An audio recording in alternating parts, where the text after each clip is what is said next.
Hi everyone, Dr. Remy from Pain Free and Fit. Today, as per viewer request, we're going to be going over spondylolisthesis and sciatica, the three main causes and what type of exercises you can do to help relieve your pain. Hope you enjoy.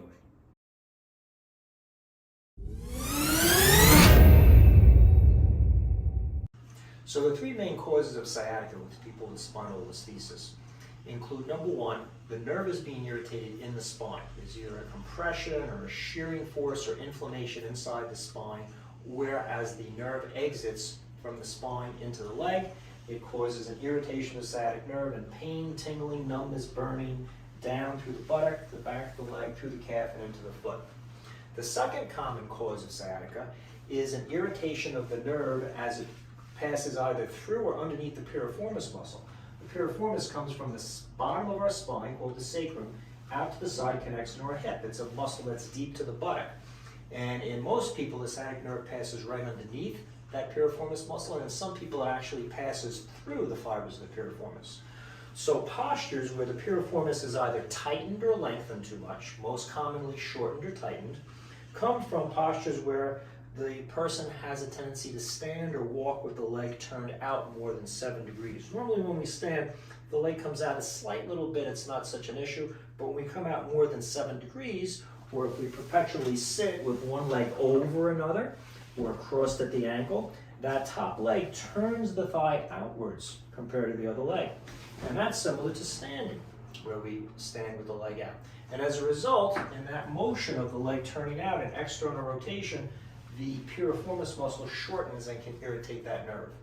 And then the last cause of sciatica and spondylolisthesis is due to some type of tractioning or irritation or some type of fibrosis, meaning scar tissue that's built up either around the nerve or within the nerve sheets that's irritating the nerve and causing those symptoms. So let's go over these three ideas and what you can do to help with each one.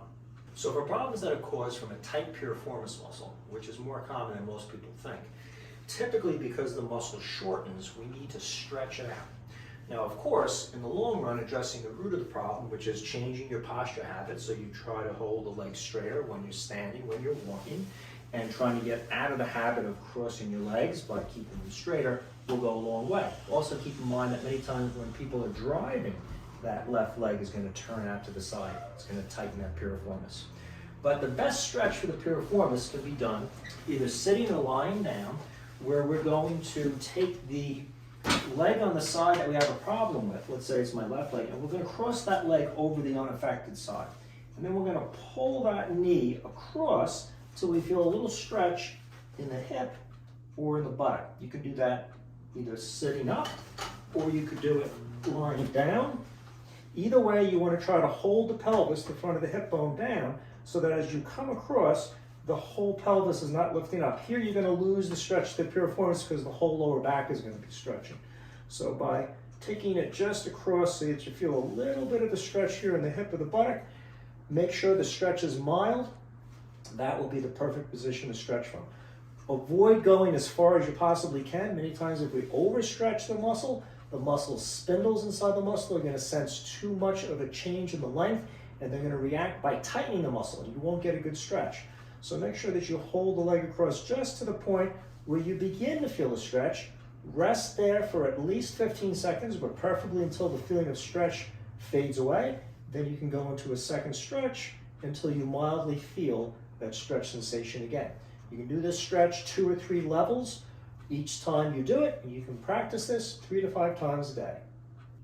Now, for other people with spondylolisthesis and sciatica, the sciatic nerve is being irritated because it's had inflammation around it, and that inflammation has wound up causing some type of scar tissue to develop along the course of the nerve, either in one of the openings around the spine, in the piriformis muscle, or in the nerve sheath itself in the nerve. And as a result, that fibrosis or that tugging, pulling on the nerve is irritating it. So one of the things that we can use to help with that is a flossing technique. Just like when you floss your teeth, you're trying to rub a floss through the space in between the teeth to loosen debris up.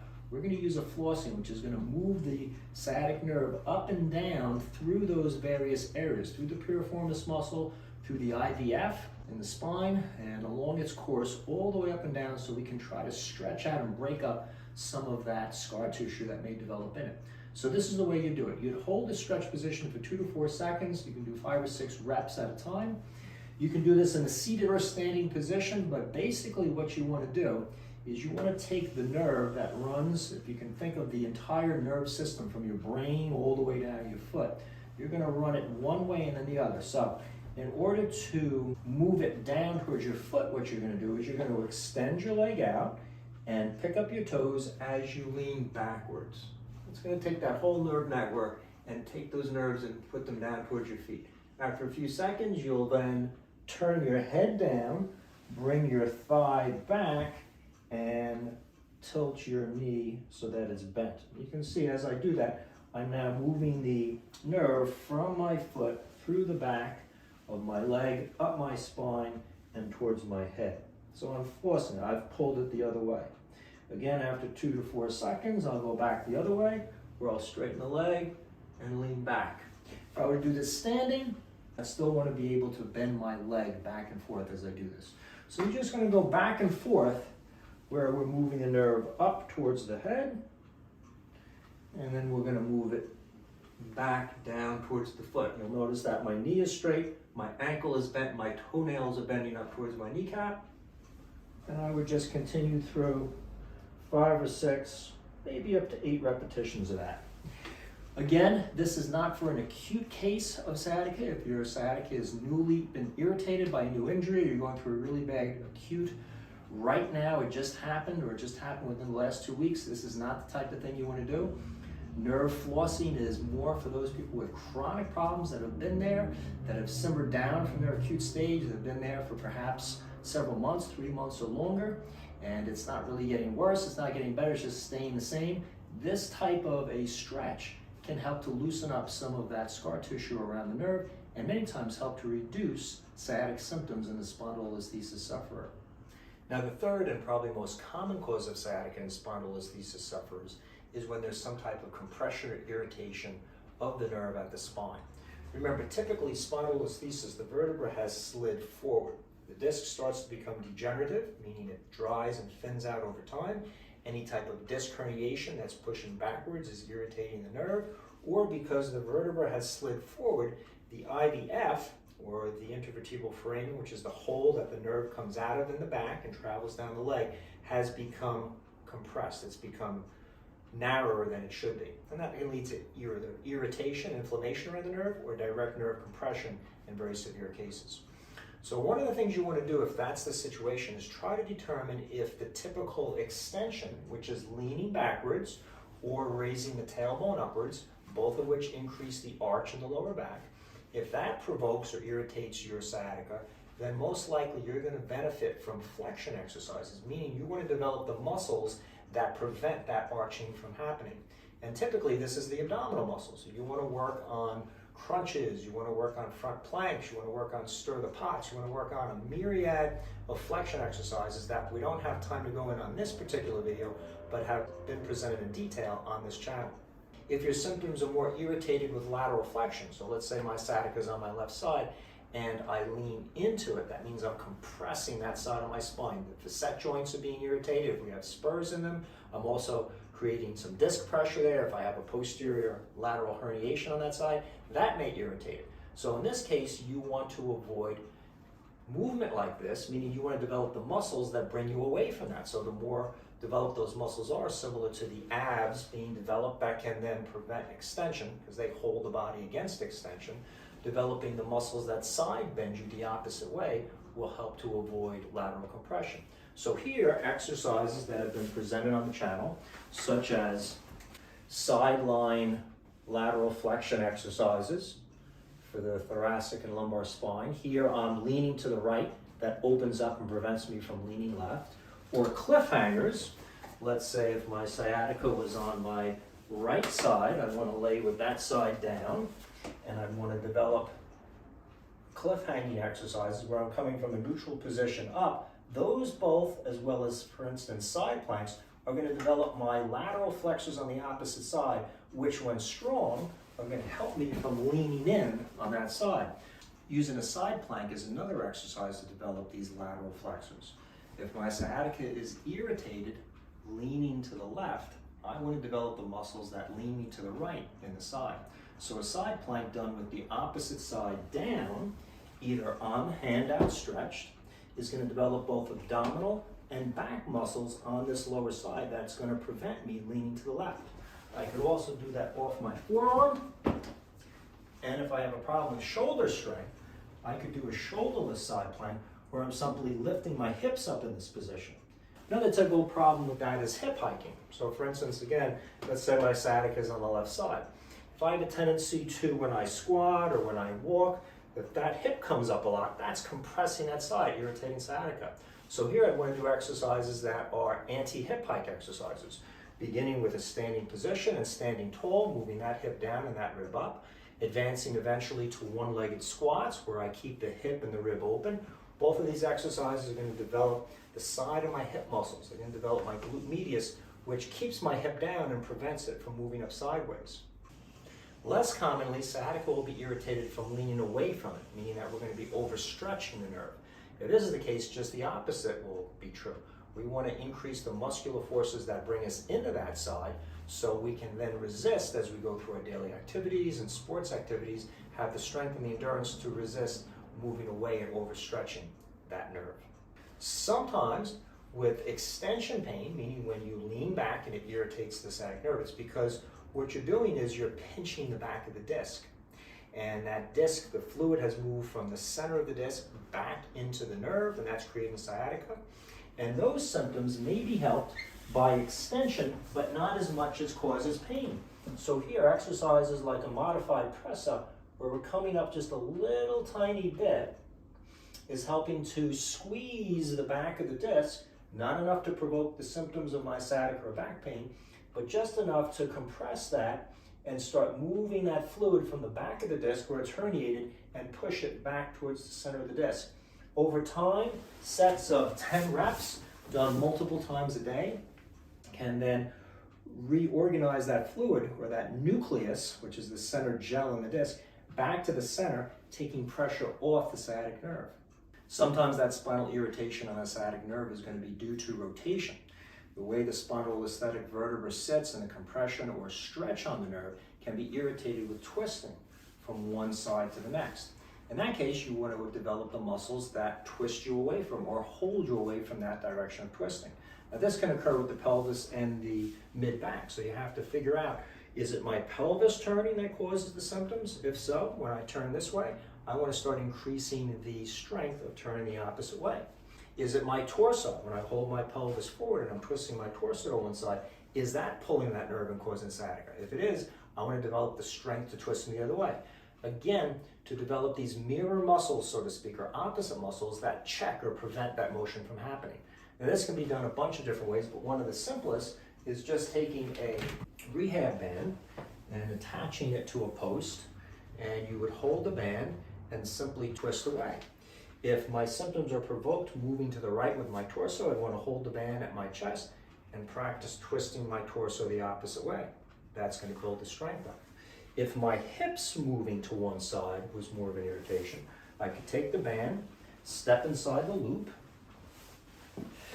hold the loop right underneath my hip bones, keep my torso straight and turning my pelvis the other way.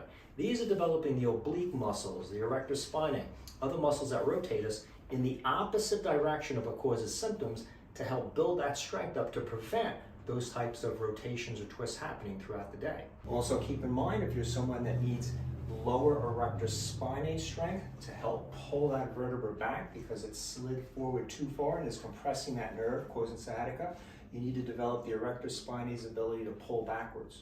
Now remember, the erector spinae are on the outside of the spine. They run a couple inches to the sides of the spine, and they help to not only bring the tail up or to bring the thorax backwards, but also in the lowest levels at L5, they help to actually check or pull the vertebra backwards to prevent that slipping. So the way we develop the erector spinae is very important in people with spondylolisthesis and different than other populations of back pain sufferers. We need to develop the erector spinae so that it doesn't arch the lower back. So to do that, any type of exercise, whether we're taking a band in front of us and doing a stiff-legged deadlift to develop them, whether we're laying down on the floor, if I'm on the floor, I'm lifting my chest up, whatever type of erector spinae movement we're going to make sure we emphasize tail under, meaning posterior pelvic tilt, and a little crunch as we're doing that. So we take the arch in the back and we decrease it a little bit so it doesn't increase.